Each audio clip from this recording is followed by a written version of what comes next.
பாவம், அவர் அனுபவமே இல்லாதவர். முதல்ல வீட்டிலேருந்து வெளியே வரணும். திரிஷாவிட்டிருந்து முதல்ல வெளியே வந்தால் தான். நடைபெற்ற விஜயோட இன்னைக்கு காலையில் அதிகாலையிலே ஒரு பொய்யான செய்தியை நமது முதலமைச்சர் வழக்கம் போல் ஒரு 5 ஆண்டு காலத்துக்கு முன்னே சொன்ன பொய்யையே 2021 சொன்ன அதே பொய்யை இந்த கடந்த 5 ஆண்டு காலமும் செய்து வந்தார்கள். கடந்த 5 ஆண்டு காலம் சொன்ன பொய்யையே இன்னைக்கு காலையில் எல்லோரும் தூங்கி எழுந்துச்ச உடனே ஒரு செய்தி, பொய்யான செய்தி முதலமைச்சர் சொல்லியிருக்கிறார். 5000 ரூபாய் தருவோம் என்று சொல்லியிருக்கிறார். உண்மையிலே பெரிய வேடிக்கையாக இருக்கிறது. கடந்த 2021 ஆண்டு தேர்தல் அறிக்கையிலே மகளிருக்கு 1000 ரூபாய் தருவோம் என்று சொன்னார்கள். ஆனால் கடந்த பாராளுமன்ற தேர்தல் வரைக்கும் அவருக்கு கொடுக்கவில்லை. 28 மாதங்கள் கொடுக்கவில்லை. 28 மாதங்களுக்கும் அந்த 28,000 ரூபாய் முதலமைச்சர் கொடுப்பாரா என்று சொன்னால் அதுவும் கொடுக்கல. ஆனால் எல்லோருக்கும் கொடுப்போம்னு சொல்லிட்டு ஒரு சிலருக்கு மட்டும்தான் கொடுத்தாங்க. அதுபோல் இன்னொரு விந்தையில் இதுவரையில் எந்த அரசாங்கமும் எந்த முதலமைச்சரும் செய்யாத ஒரு விஷயம், கோடைகால விடுமுறைக்காக 1000 ரூபாய் கொடுப்போம்னு சொன்னார். இந்த 5 வருஷத்துலேயும் எத்தனை கோடைக்காலம் வந்திருக்கு? இந்த 5 வருஷம் எத்தனை கோடைக்காலம் வந்திருக்கு? 1000 ரூபாய் கொடுத்தார்களா?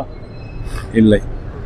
இன்றைக்கு அண்ணன் இபிஎஸ் அவர்கள் 2000 ரூபா கொடுப்போம்னு சொன்ன பிறகு அவர்கள் 2000 ரூபா கொடுப்போம், இந்த மாதத்திற்கு 2000, அடுத்த மாதத்திற்கு 2000, ஆக கோடை காலத்தில் 1000 என்று 5000 ரூபாய் இன்றைக்கி சொல்லியிருக்கிறார். நான் கேட்குறேன், இந்த 5000 இந்த அறிவிப்போடு விட்டுருவாங்களா? ஒருவேளை வருவதற்கான வாய்ப்புகள் இல்லை. ஒருவேளை தப்பித்தவரை ஆட்சிக்கு வந்தால் அடுத்த 2039 ஆண்டு 2029 ஆண்டு வரக்கூடிய நாடாளுமன்ற தேர்தலெல்லாம் முதல்வரையே நாம் பார்க்க முடியும். அது வரைக்கும் முதல்வரை பார்க்கலாம், பேசலாம். ஆனால் அவர் பேசி அந்த வார்த்தைக்கு நிச்சயமாக முடிவு வராது. சொல்லது கேளுங்க, அவசரப்படாதீங்க. மத்திய அரசு சொல்லிட்டு இருக்காரு. அறிவிச்சது பூரா யாரு? மாநில திட்டத்தை முடக்கலாம்னு நினைச்சாங்க. ஆனால் அதன் காரணமாக நாங்கள் முன்னெச்சரிக்கையாக இந்த பணத்தை போட்டிருக்கோன்னு சொல்லியிருக்காரு. நீங்களும் அந்த பொய்யை சேர்த்து சொல்றீங்களா?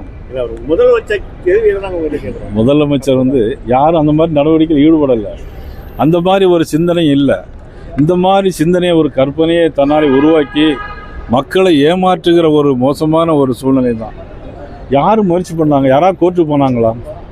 யாரும் கோர்ட்டுக்கு போகல. இவங்களாவே முன் மத்திய அரசு முடக்க நினைக்குதுன்னு சொன்னால், மத்திய அரசு கொண்டு வந்து திட்டத்தை எல்லாம் முடக்கி வைக்கிறது யார்? நம்முடைய முதலமைச்சர் தானே. நான் கேட்குறேன், இந்த 28,000 ரூபாயை எப்போ கொடுப்பாங்க? அட்லீஸ்ட் 28,000 ரூபா கொடுப்பாங்களா? இல்லை 2029 பாராளுமன்ற தேர்தலுக்கு வரும்போது அதை பற்றி சிந்திச்சே தான் முடிவெடுப்பாரா? வெற்றி பெறுவதற்கான வாய்ப்பே இல்லை. முற்றிலும் ஏமாற்ற வேறு. சரி, கரூரில் ஒரு பெரிய சம்பவம் நடந்துச்சு. 40 பேர் இறந்து போனாங்க. இன்றைக்கி சீலநாயக்கம்பட்டி நடந்து போன கூட்டத்தில் இன்றைக்கி ஒருத்தர் இறந்துருக்கார். இந்த ஆட்சியில் பாதுகாப்பு யாருக்கு இருக்குது?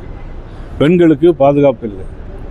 நான் இந்த 5000 ரூபாய் எதுக்கு அனௌன்ஸ் பண்ணியிருப்பாங்க அப்படின்னா, எல்லாத்தையும் கண்ணை மறைப்பதற்கு, கஞ்சா, போதைப்பொருள் விற்பனை அதை மறைப்பதற்கு, சொத்து வரி 5 வருடத்தில் இவ்வளவு 300% கூட்டியிருக்காங்க அதை மறைப்பதற்கு, மின்சார கட்டண உயர்வு 300 மடங்கு கூடியிருக்கு அதை மறைப்பதற்கு இந்த 5000 ரூபாயை வைத்து மறைக்க பார்க்கிறார்கள்.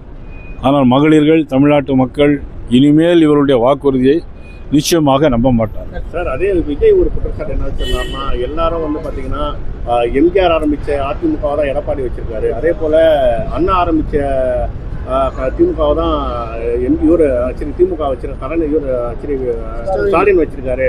என்னை போல தனிச்சையாக அரசியல் கட்சி ஆரம்பித்து அவங்களால தேர்தலில் போட்டியிட முடியுமான்னு சொல்லிட்டு சவால் விட்டுருக்காரு விஜய். பாவம், அவர் அனுபவமே இல்லாதவர். முதல்ல வீட்டிலேருந்து வெளியே வரணும். திரிஷாவிட்டிருந்து முதல்ல வெளியே வந்தால் தான் முதல்ல எல்லாமே நடக்க முடியும். இவர் அதாவது குடும்பத்தோடு நல்ல உறவு வைக்கணும், நல்ல தலைவர்கள் வழி நடத்தின இயக்கத்தை நல்ல முறையில் சொல்லணும். முதல்ல இதுல இருந்து வெளிவரணும். முதல்ல வீட்டுல இருந்து வெளி வந்தாதான் பதிவு பண்றாரு விஜய்.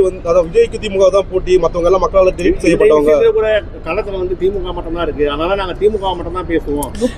மற்றவங்க எல்லாமே மக்களால் நிராகரிக்கப்பட்டவங்க. எலெக்ஷன் நான் சொல்றேன், ஒரு களத்துல ஒரு கவுன்சிலர் கூட இல்லாதவன், அதாவது கூரை ஏறி கோழி பிடிக்க முடியாதவன் வானம் ஏறி வைகுண்டம் போக முடியுமா? இதுதான் விஜய்க்கு பதில். 30% கூரை ஏறி கோழி பிடிக்க முடியாதவன் வானம் ஏறி வைகுண்டம் போக முடியுமா? ஒரு காலம் முடியாது. 30% வாக்கு 2 வருஷத்துல வந்துருச்சு எனக்கு அப்படின்றத சொல்றாரு சார். அனுபவத்தில் பார்க்கணும். உங்களுக்கு சட்டியில் இருந்தால் தானே அகப்பையில் வரும். உங்களுக்கு இதெல்லாம் இப்படி சார் 32% வாக்கு இருக்குன்னு தான் ஒரு நடிகர்னால சொல்ல முடியுமா? முதல்ல குடும்பத்திலிருந்து வீட்டிலேருந்து வெளியே வரணும் சார். குடும்பத்திலிருந்து குடும்பஸ்லாம் வந்து ஒரு கட்சி நடத்தணும் சார் முதல்ல. அவர் என்ன அரித்தமெட்டிக்கலா அவங்க சொல்றாங்கன்னா சார் போட்டி இங்கே பாருங்க, நான் அவரை பற்றிலாம் பேசுகிறேன். ஏன்னா அவர் ஆளே கிடையாது எனக்கு. கூட்டமா இருக்கு சார். கூட்டம் இருந்தால் என்ன சார்? ஓட்டு வேண்டாமா சார்? விஜயகாந்த் கூடாத கூட்டமா? ஓட்டு வேண்டாமா சார்?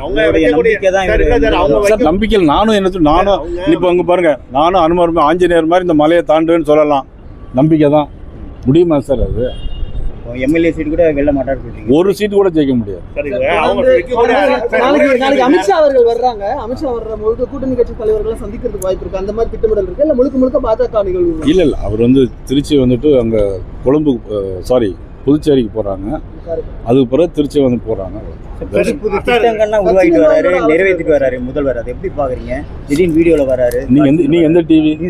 News J. நீங்களே இப்படி சொன்னா எப்படி வந்துட்டு இருக்காரு? என்ன திட்டம் சொல்லுங்க? ஒரு திட்டத்தை பழைய திட்டங்கள் இப்ப வர திட்டங்கள் எல்லாமே சார். பழைய ஓய்வு திட்டத்தை கொடுத்துருக்காரா? தேர்தல் அறிக்கையில் சொன்னார். பழைய ஓய்வு திட்டத்தை கொடுத்துருக்காரா? இல்லையே. நீங்க சார் 1000 ரூபா அறிவிச்சாங்களா சார் 2021? கனவு சொல்லுங்க சொல்றாரு. என்ன சார்? உங்க கனவு சொல்லுங்க வேற சொல்றாரு சார். எங்களுடைய கனவு கஞ்சா இல்லாமல் இருக்கணும். எங்களுடைய கனவு வந்து பெண்களை தொந்தரவு பண்ணாமல் இருக்கணும். சட்டம் ஒழுங்கு சரியாக இருக்கணும். எங்களுடைய கனவு. இதை முதல்வர் நிறைவேற்றுவாரா சார்? முதல்வர் நிறைவேற்றுவாரா?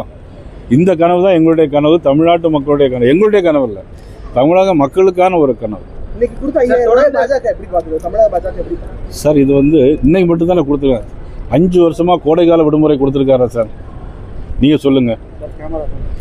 5 வருஷமா கோடைக்கால விடுமுறை கொடுத்துருக்காரா? கொடுக்கல.